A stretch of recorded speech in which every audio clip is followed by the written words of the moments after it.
کہ یہ سارا انتظام کیوں ہوا ہے، یہ کتاب کیوں آئی ہے، اس میں تفصیل اور ہدایت کیوں ہے کہ ہمیں یقین آ جائے کہ ہاں رب سے ملاقات کا دن ڈن ہے، میری اور رب سے ملاقات کا دن ڈن ہے، اور میں نے اس کے لیے تیاری کرنی، لعلہم بلقاء ربہم یؤمنون، تاکہ رب کی ملاقات پر ان کو یقین آ جائے۔ دیکھیں سادی سی بات، اگر آپ ایک کام کے لیے اسی وقت تیار ہوتے ہیں جبکہ اس کام کے ہونے پر آپ کا یقین ہو جائے۔ آپ کا بچہ پیدا ہوتا ہے، آپ 15-16 سال یا 20 سال لگا دیتے ہیں اس کی تعلیم میں اور ایک خاص ڈگری کے لیے، آپ کو یقین ہوتا ہے کہ یہ بچہ پڑھ لکھ کے قابل بن جائے گا اور یہ اپنے لیے اور میرے لیے کمائی کا بھی سبب بنے گا۔ اب بہت سے ڈاکٹر ہیں یا بہت سے آفیسر ہیں، بس ان کے اب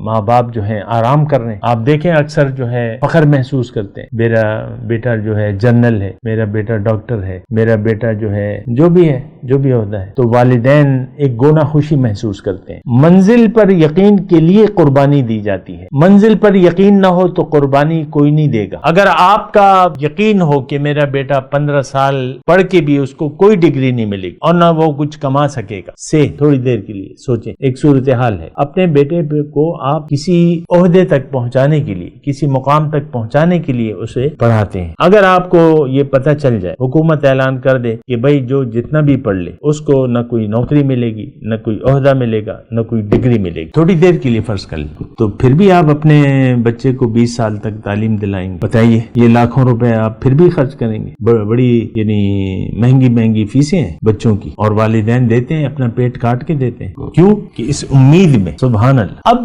مومن کی زندگی تو یعنی ابتلا اور آزمائش سے پر ہوتی ہے، لیکن کوئی بھی شخص جس کو رب کی ملاقات پر یقین نہ ہو تو وہ تو پھر یہ محنت نہیں کرے گا دین کے لیے۔